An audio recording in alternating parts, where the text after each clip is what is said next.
welcome back.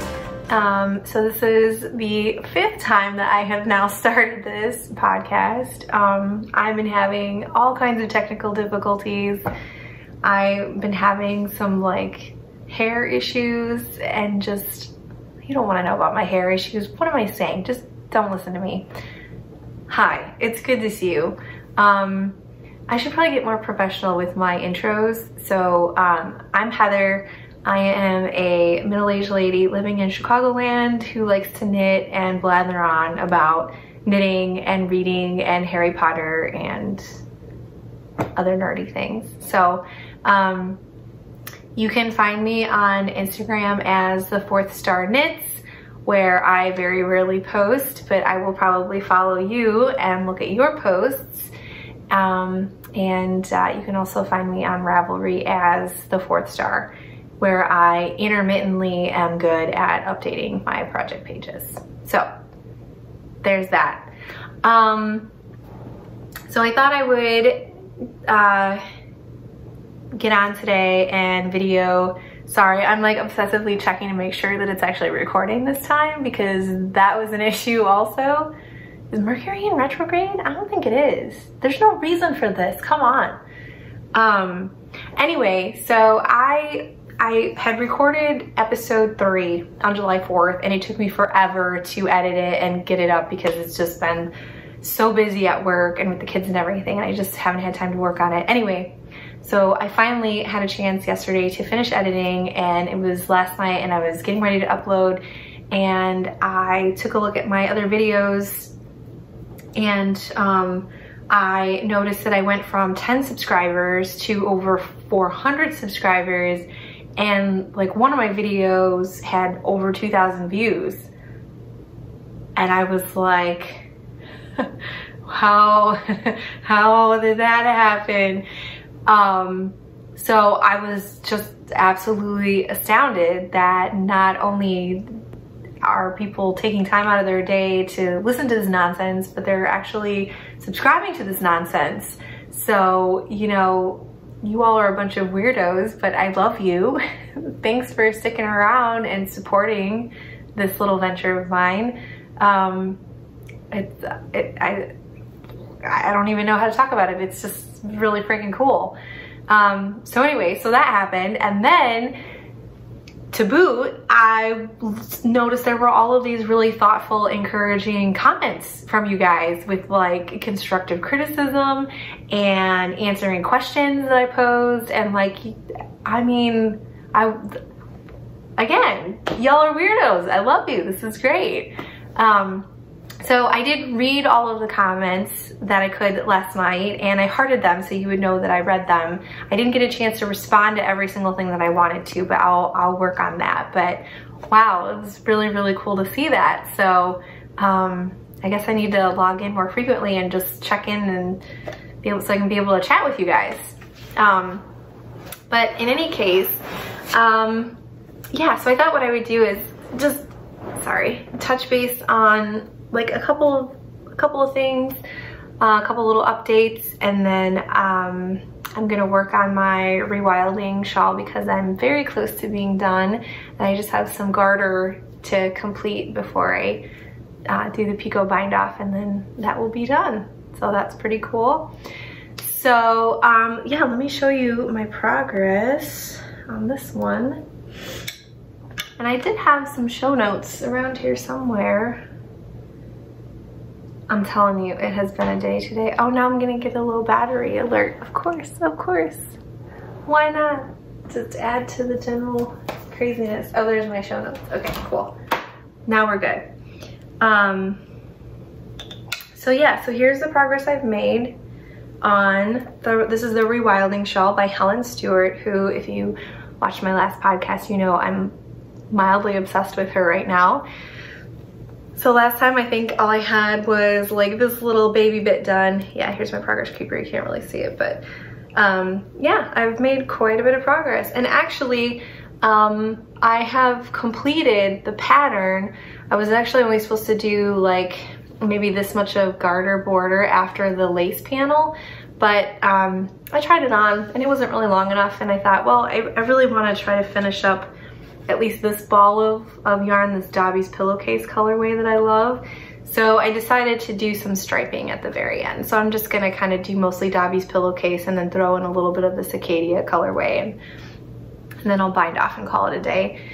All of these yarns bloom quite a bit during the blocking process, so I'm not afraid of the shawl being too small, but I did want it to be, you know, not oversized, but a little bigger than my Breathe and Hope shawl, so that's what I was going for. It's mostly garter, so this was a good Netflix and knit shawl, which is what I needed right now.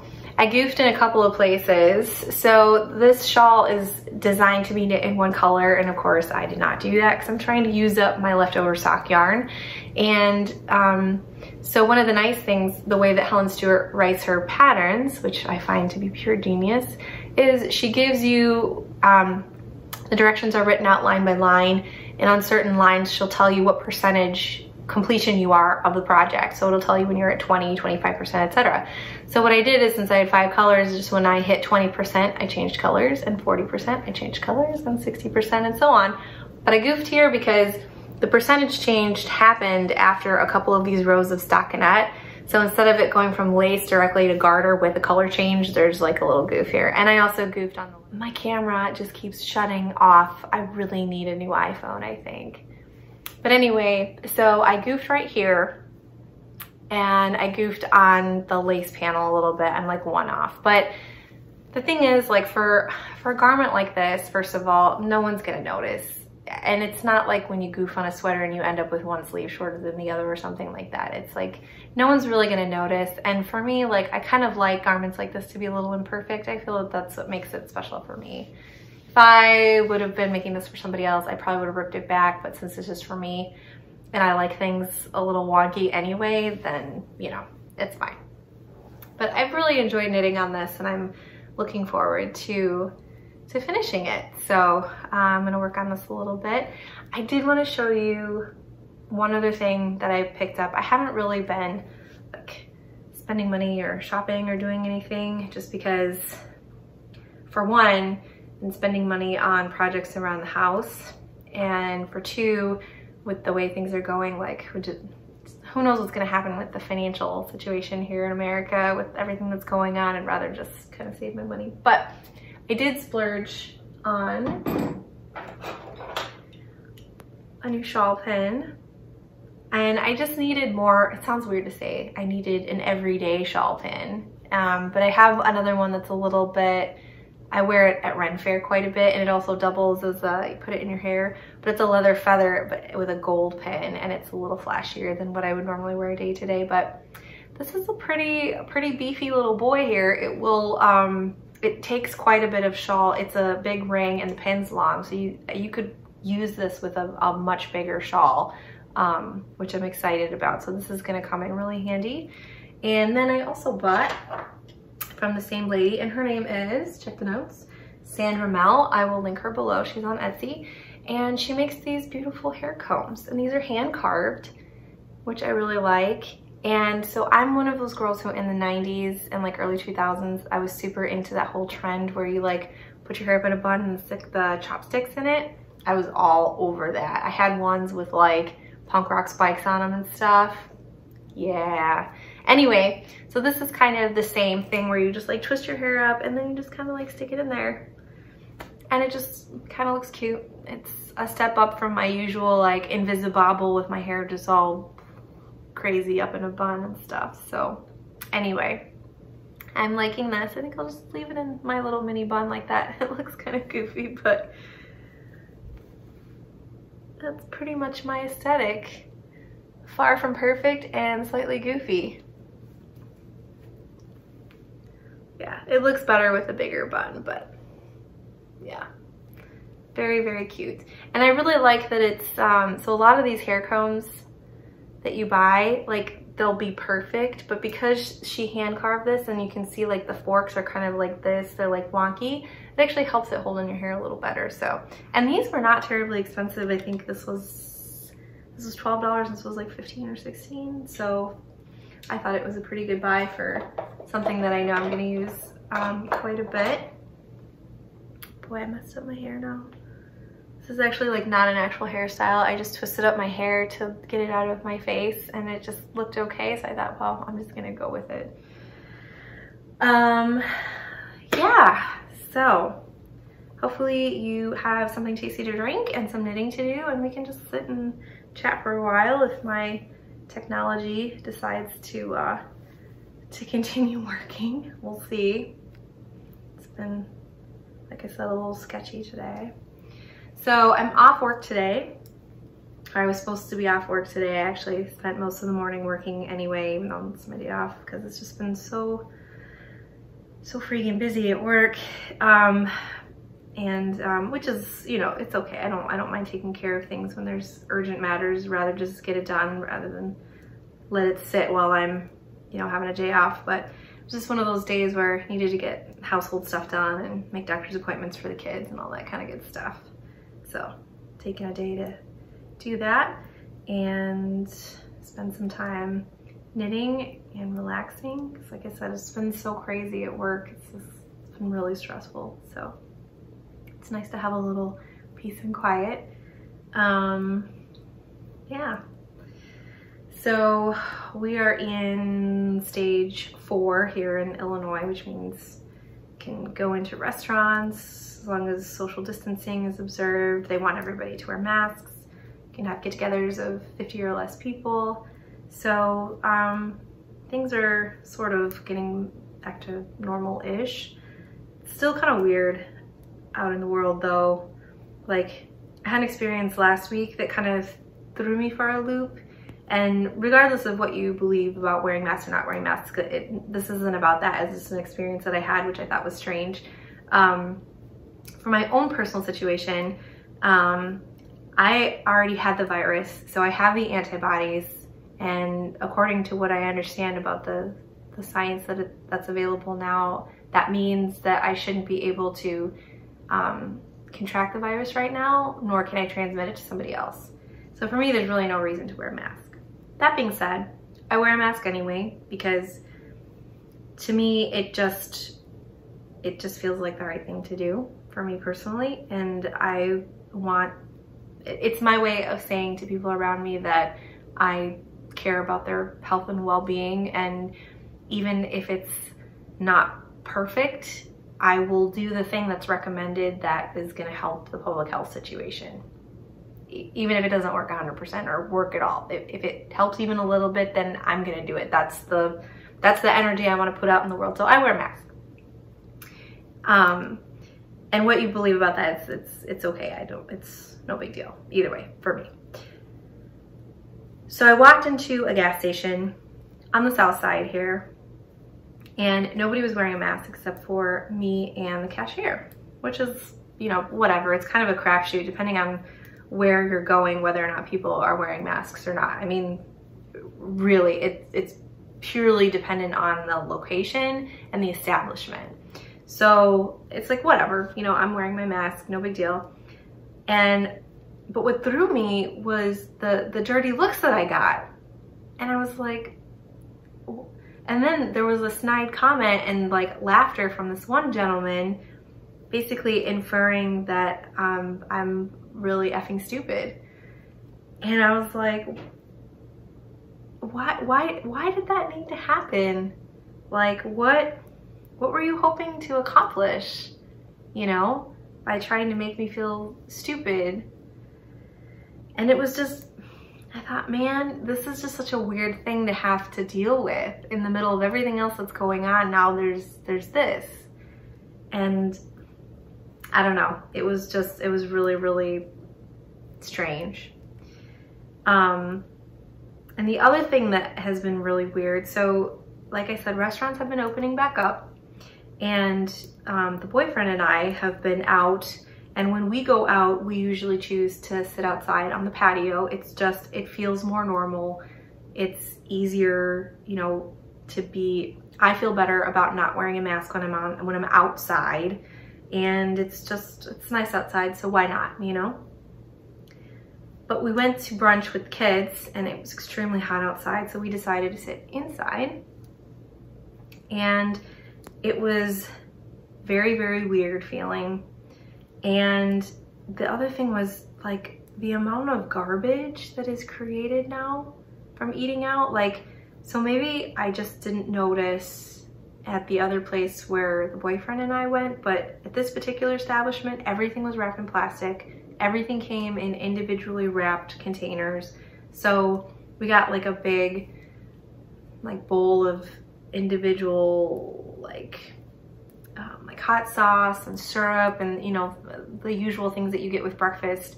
And they were all in these little like containers, and we got them even though we hadn't asked for any of it. We just got a whole pile of stuff.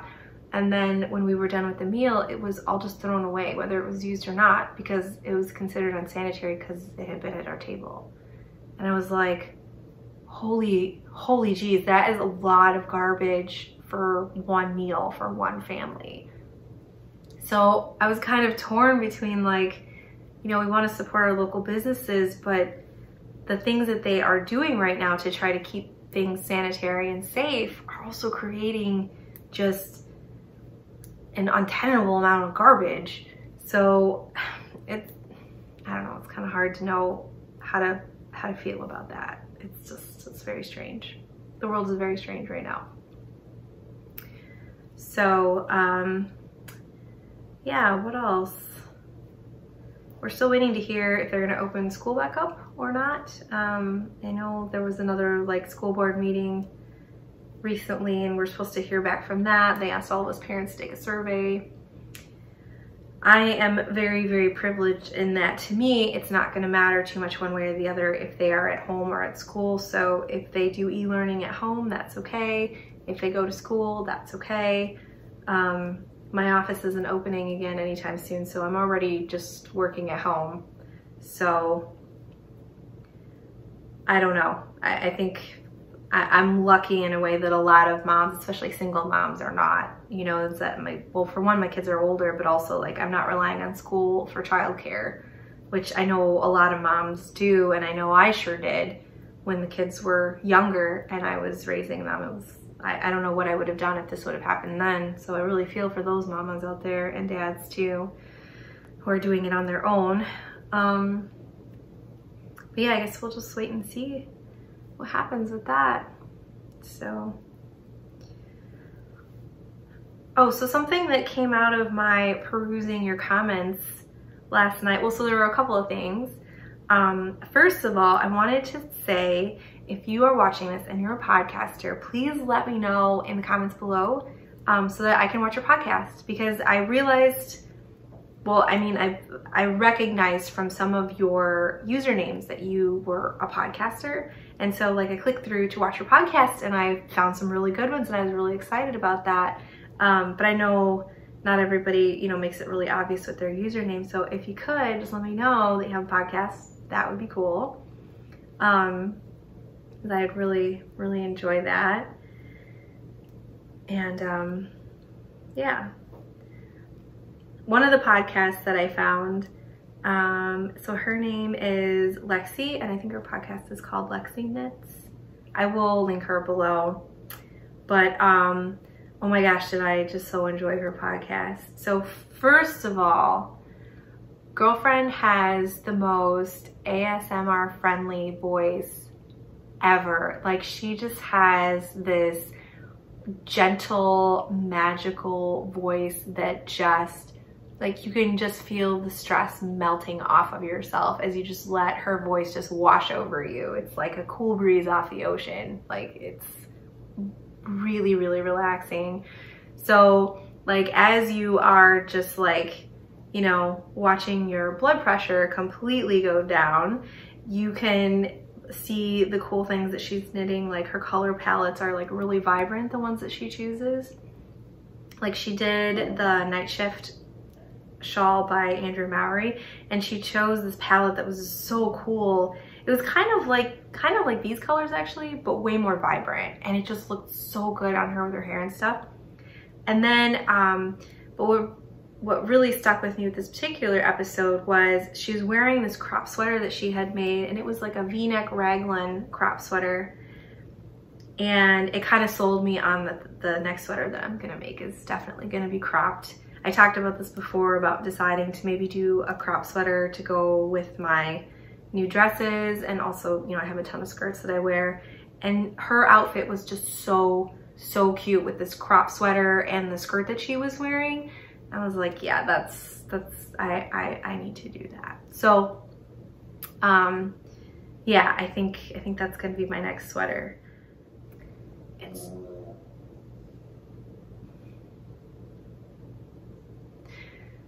I was originally hoping to record this like early in the morning, like before I started on my other day off kind of stuff, and instead I just ended up working, like I said. So, but really early morning is like the only time that I can get away with podcasting without like a bunch of noise.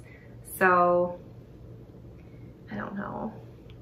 I also saw a comment which was really helpful that said that there was some background noise that was like really giving people headaches. I cannot figure out what that background noise is. So we have a big fish tank over here. I think I may have left the pump on in my last episode. So I turned it off. I made sure all my fans are off. I do have like an air purifier that's usually going, and a dehumidifier and stuff, and I turned everything off. So the only thing that's on right now is the air conditioning, which I can't turn off. But the AC is like on the other side of the house, so I don't think you'd hear the compressor coming on, but I could be wrong. Sometimes the microphone picks up really weird things, like if I'm sitting here and my dog Beckett is over here on the couch, like you can hear him just like, he's kind of a drama queen, so he's just like like the whole time I'm podcasting, because he's just so upset that I'm doing something without him. And sometimes you can hear that like really well, which is kind of astounding. But in any case, yeah, loud dogs. Kids are still sleeping, which is, man, teenagers, they sleep a long time. It's crazy. But I mean, I don't know, I feel like adulthood is right around the corner for them, so maybe I just won't harp on them sleeping in the summers. Honestly, for the twins, they're gonna be 17 in September, so this is probably the last summer that they'll be able to get away with sleeping in like this. So I mean, why stress about it, right? So anyway, let's see, what else have I been doing? We haven't really been doing too much. We did manage to get out with the kids to Bass Pro Shop. I think it was last weekend we went. And if you don't know what Bass Pro Shop is, you're probably not from the United States and probably not from the Midwest or the South, because I think Bass Pro Shop is solely in the Midwest and the South, if I remember correctly. But anyway, Bass Pro Shop is a outdoors store, so they carry everything from clothing for the outdoorsman or woman, and they have like boats and kayaks and hunting and fishing gear and camping gear and all that kind of good stuff. Basically anything to do with the great outdoors they have. But the thing that makes Bass Pro Shop different from your average like outdoors shop is the fact that the decor is like super America. Like there's taxidermy everywhere. The stores are huge. They're like 2 floors, and usually on the first floor there's a restaurant attached which has a ginormous saltwater tank. There's always freshwater fish tanks, usually multiple. Sometimes there's a stream and a waterfall inside the store. It's basically set up to look like the great outdoors, but inside. And there's lots of, you know, lots of animals live and not so alive. But yeah, so if you are not from the States, and when you come to the States, your goal is to have like America type experience, just visit a Bass Pro Shop and you'll see exactly what I mean. But anyway, we went there, and my son was buying some BBs for his BB gun, and because he and my boyfriend were gonna practice shooting. And yeah, I was able to buy some clothes for the fall, which was really nice. Everything was like really deeply discounted, which was cool. I got this shirt with the little sheepy on it. Super cute. It was like $9. And bought some button downs and some pants and stuff.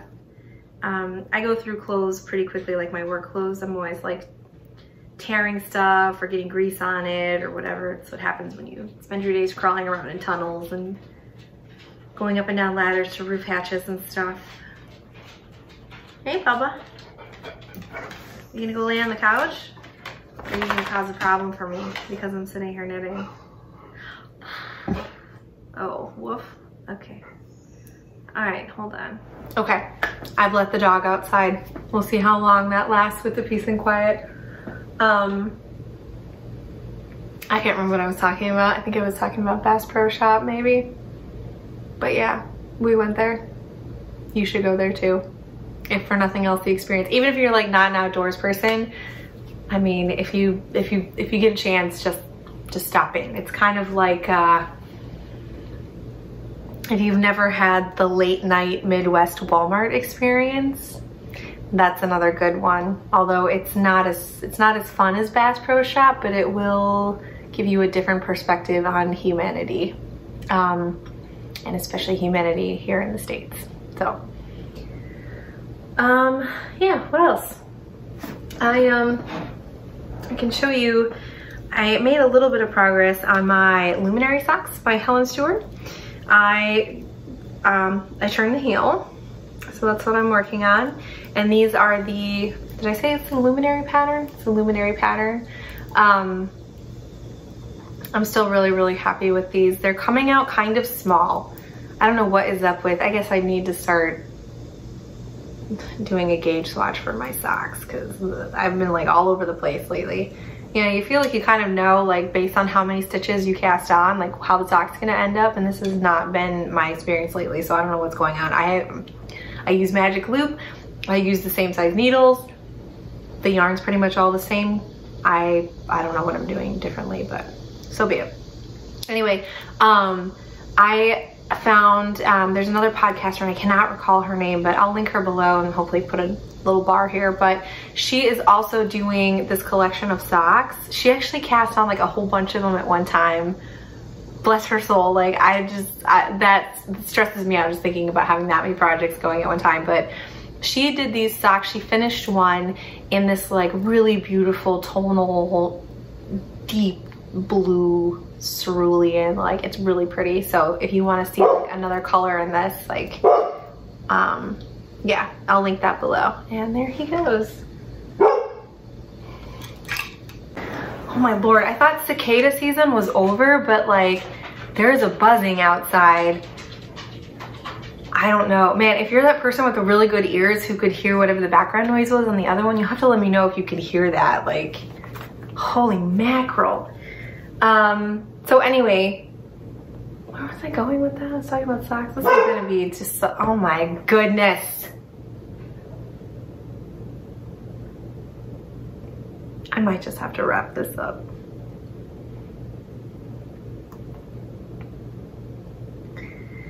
Anyway, yeah, I didn't really get a lot done on this, did I? That's okay. I think after this is done, I'm gonna go back to, or after I'm done podcasting, I'm going to put on kind of some of the other podcasts that I came across last night. I put a whole like watch later list together, so I could just put it on and knit my little heart out. So I'm excited about that. Oh, I did place an order. Well, I didn't place the order. I put the cart together. I need to place it actually for those vinyl project bags from Whimsy Stitches, and that I talked about in my other podcast, because I'm just like, so I broke one of my yarn bowls by sitting on it and then dropping it. So like I cracked it and then dropped it to just like finish the job. So it's now being held together with Gorilla Glue, which is great. So I really do need the project bags, but so I'm gonna order those, so I'll be sure to show those off when they come in. And they're on sale right now. They're doing a like end of the season sale or something like that. So if you wanna, I'll try to remember to link it below. You can head on over there and check that out. It's pretty cool. And I'm really interested, you know, like I can't remember like what I've talked about and what I haven't because I've re-recorded this now a couple times. So if I'm repeating myself, I guess I'll have to edit it. But so somebody was saying that there are patterns to knit your own ball sacks, which I think is a great idea, except for like, I'm wondering, does the yarn like catch, like the ball of yarn, does it catch on the inside of the knitted bag, or do you line the bag? Maybe I would try probably lining the bag, but that sounds like a great idea because then you could do like a nice little drawstring, you know, like do like an I-cord drawstring. It sounds really cute actually. I might look for something like that. That sounds like a really good idea. And the other thing that I wanted to ask you all is, so like we all subscribe to lots of different podcasters, right? But I know for most people, there's like a couple of podcasters in their subscription list that when they release a new video, you're just like, hey, and you know, you set aside time to like watch that particular podcast. And so what I'm wondering from you all is, who is that podcaster for you and why? Like, what is it about them? Is it the content? Is it the energy they bring? Is it just, you know, the aesthetic of the video? Is it like, what is it particularly that makes it like your favorite? So for me, the ones that immediately come to mind, the first one would be Chevy Rail's Stuff, which is just, it's a super high energy, very dynamic podcast. And like, I just can't even tell you how much I love watching her. She's great. And so like when I see that she has released a new podcast, I'm always like, all right, like when I set aside time to watch her podcast. And it's not really the aesthetic. Like it's funny because like most of the things that she knits, like I would not knit.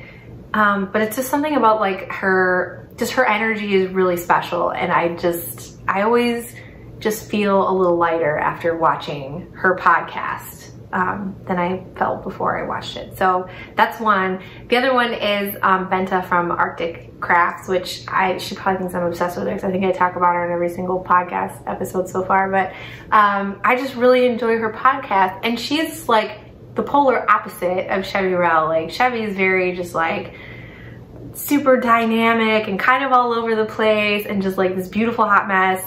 And Benta is like very like calming and organized, and her podcast kind of follow this like format that's very like it's just very organized and predictable and like super comforting.